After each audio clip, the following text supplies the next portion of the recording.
Welcome to the Deep Dive. Today we're plunging into a really fascinating collection of sources you've shared with us, all about the youth of Bangladesh. Yeah, it's quite a stack. We've got research reports, cultural analyses, stuff on migration, politics, even climate change perspectives. And an entrepreneurship expo, too. It really paints a picture of a generation navigating, well, immense change. Absolutely. They're at this kind of crossroads, aren't they? Facing unique challenges, yes, but also grabbing opportunities to actually shape their country's future. Exactly. So our mission for this deep dive, to pull out the most important nuggets, the key insights from all these different viewpoints. Right. To give you, the listener, a clear sense of what it's really like to be young there today. And how they're influencing things and, what that means more broadly. Okay, let's unpack this. All right. So maybe start with the basics, the sheer numbers. The sources point out Bangladesh is in this demographic dividend phase. Yeah, a massive chunk. 1/3 of the population is youth. We're talking 15 to 35-year-olds. That's huge potential. But the sources are careful to say. Right. It's a crucial point. Just having those numbers doesn't automatically mean development speeds up. You need something more. You absolutely have to provide the right opportunities for these young people to actually harness that potential. Which immediately brings us to the flip side, the vulnerabilities. Yes, the sources really dig into that.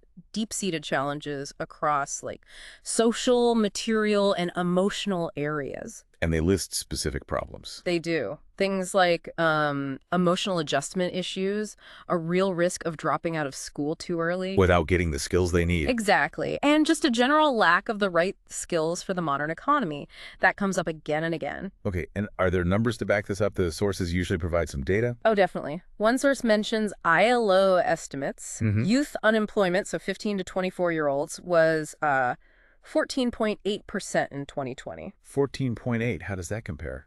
Well, it's significantly higher than the overall rate, which was about 5.2%, so almost 3 times higher for youth. Wow. And then there's the NEET rate, not in employment, education, or training. Right. For 15 to 29-year-olds, that was almost 30% back in 2016, 2017. Nearly a third. That's staggering. It is. And what's really striking within that NEET group, almost half, 49.4%, were female. Okay, that gender gap is huge. It really highlights what the sources are saying, doesn't it? Absolutely. The connection between maybe lack of quality education, these skills gaps. Leading straight to vulnerability in the job market. Precisely. And it's not just employment. Health comes up too. Like what specifically? Sexual and reproductive health issues are mentioned as particular challenges. And then there's the whole layer of existing inequalities, right? Social stratification. Yes, that makes everything worse for disadvantaged groups, minorities, impacting access across the board, education, jobs, healthcare. So these individual problems, they add up. The sources connect them to bigger national consequences. For sure. Potential long-term issues like, poverty traps, widening inequality, social exclusion. It affects the whole country's trajectory. Which brings us back to that core message from the sources. The imperative, yeah. Bangladesh must address these vulnerabilities. Equip youth with skills, physical, intellectual. So they can actually perform to their full capacity. Exactly, and drive that growth everyone hopes for. And this needs real action. Policy, resources. Big time, especially from the government. That San Action Aid dialogue event mentioned in one source. Yeah. That was exactly the focus. How do we use policy and resources effectively to tackle these specific youth vulnerabilities? It's fascinating how this demographic picture and the challenges it presents really set the stage for everything else. It really does. It leads right into other complex dynamics like identity. Right. Which is huge. Yeah. Beyond the economic stuff, how do you figure out who you are when the world is changing so fast? And Bangladesh itself is described as this incredible mix, this tapestry of cultures. History, tradition, modernity, they're all interacting. Not just coexisting, but actively blending. Exactly. And then you add the flood of global influences, internet, TV, travel. American pop culture, K-pop, European fashion. It's all there. So the core challenge highlighted is, how do you integrate all that without losing your own cultural roots? Language seems like a perfect example of that tension. It really is. Bangla has this incredibly deep emotional significance. But English. It's the global language. It seems key for education, for jobs. So you get what the sources term linguistic duality, maybe English at work or school, Bangla at home. Which can feel a bit fragmented. Like living in two different worlds. Potentially, yeah.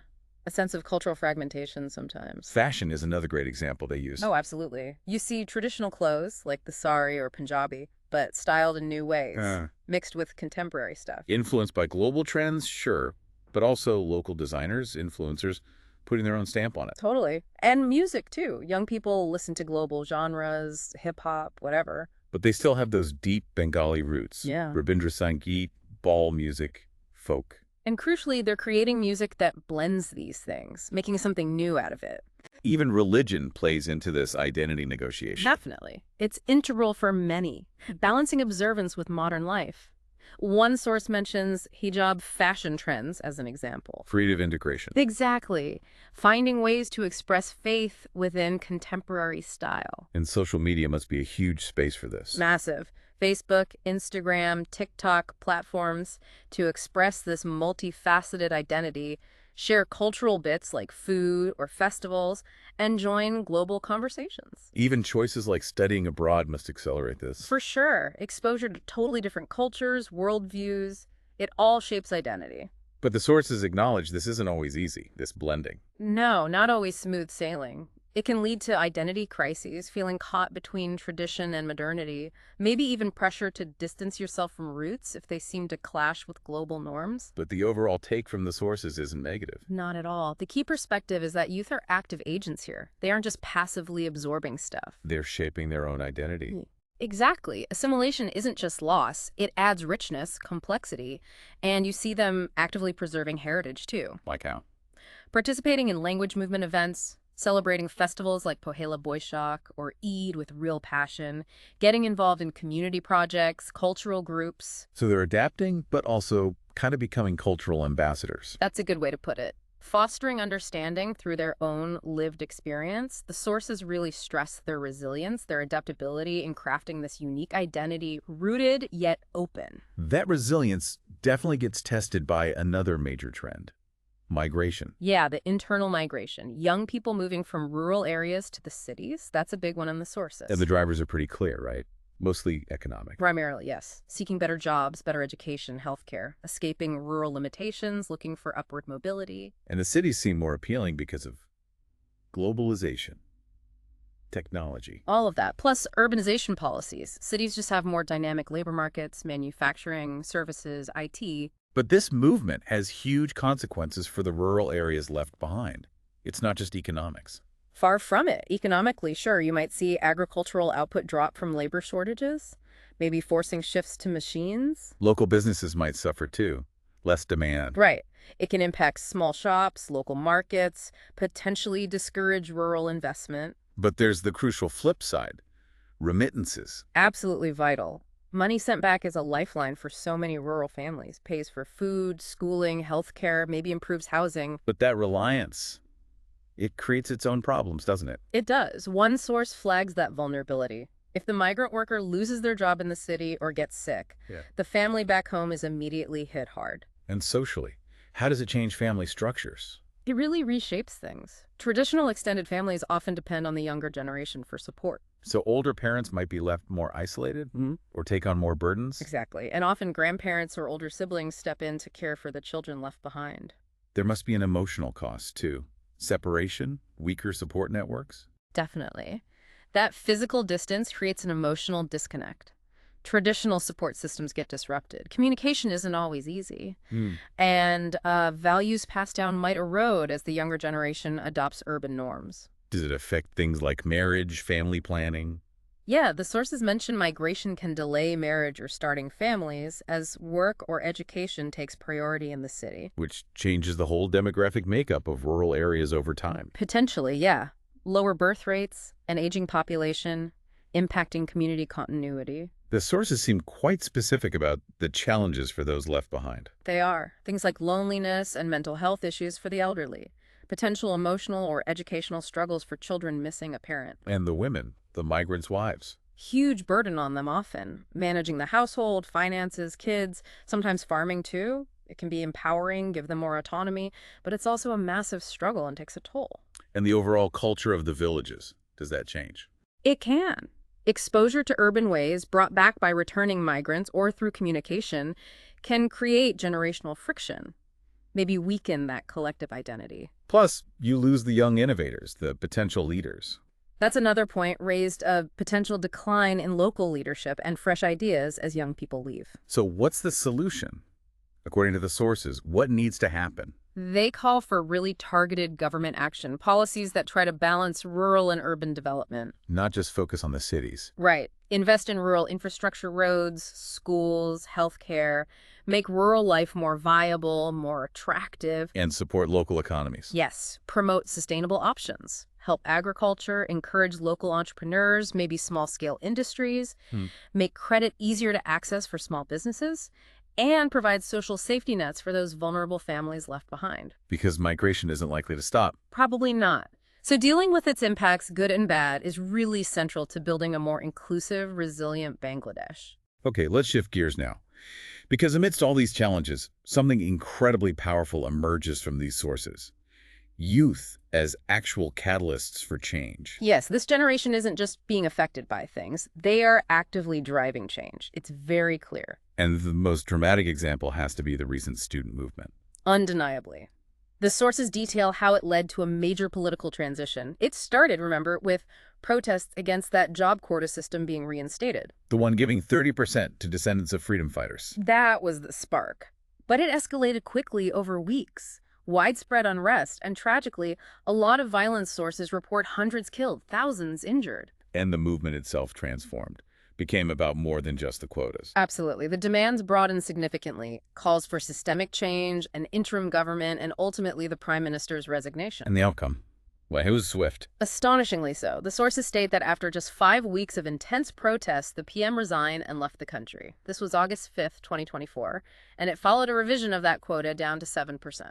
How do the sources interpret this? What does it signify? One interpretation offered is that it's proof.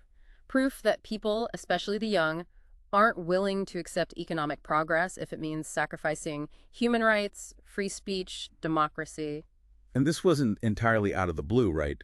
The sources link it to earlier movements. Yes, they emphasize it builds on previous actions, the road safety movement in 2018. Right, I remember that. Another student movement in 2018 that actually did overturn the quota system temporarily, and protests in 2019 after a student was killed, apparently over a Facebook post. So there's a history here, but is there something different about this generation, Gen Z? One source suggests a core shift. Instead of just trying to work within the system or like previous generations, maybe aiming to leave the country, Yeah. their dream, explicitly stated in one analysis, is to stay and reform Bangladesh. Stay and reform, that's powerful. It really is. And this political energy connects directly to another theme: youth pushing for better governance overall. Seeing this moment as a real opportunity. Exactly. An opportunity to finally tackle those deep systemic issues: governance problems, rule of law, human rights abuses. What strategies do the sources suggest for actually harnessing this energy? Key ideas include strengthening the link between policymakers and youth. Real dialogue, institutionalized, not just token gestures. And making sure it's inclusive. Critically important. Bringing in voices often left out: rural youth, young women, those with disabilities, minorities. Broadening the conversation. And building their capacity. Yes, through things like better civic education, voter education, promoting active citizenship, giving them the tools and knowledge to engage effectively. And this push for better governance, it links back to jobs too, doesn't it? Absolutely. The sources loop back to that persistent challenge of decent employment. The high youth unemployment, the neat numbers, the informality in the labor market. It's all connected. But again, framed as an opportunity, a chance to invest in skills for the future economy: knowledge work, green jobs, critical thinking. One source even calls it a chance for Bangladesh to write a new social contract. Yeah, with youth as the architects. It's a compelling idea. And their active role isn't just political. It extends to entrepreneurship too. Definitely. That Youth Entrepreneurship Expo 2025 is highlighted. What's the goal there? It's about showcasing young entrepreneurs, connecting them with investors, local, international, VCs, giving them a platform to pitch ideas, network. And it seems focused on inclusivity. Very much so. Specifically supporting female entrepreneurs, ensuring people from all regions of the country are represented. Okay, one last piece. Climate change. How do youth fit into that picture? Their perspective is crucial. A UNICEF study cited shows high levels of worry. 70% are worried about climate change. But there's an education gap. Seems so. 77% said it was taught in school, but only half felt they could actually explain it properly. Yet they're feeling the impacts directly. Very directly. 78% said their education had been affected by things like floods. Right. A quarter reported dropping out entirely because of climate impacts. What do they think should be done? Well, 65% think the government should take the lead. But here's the kicker. 94%, an overwhelming majority, said they are keen to take action themselves if they get the support and resources they need. So they're concerned, impacted, ready to act, but need backing. That's the picture. Concerned, ready, and looking for support. Okay, so let's try and bring all these threads together. We've got the demographic weight and the vulnerabilities. The complex dance of identity between tradition and global forces. The push and pull of migration, the remittances, the strains. Their incredible power as agents of political change, demanding reform. Their drive as entrepreneurs building businesses. And their deep concern and readiness to act on climate change. It's clear these aren't separate boxes. As the sources show, they're all interwoven facets of being young in Bangladesh today.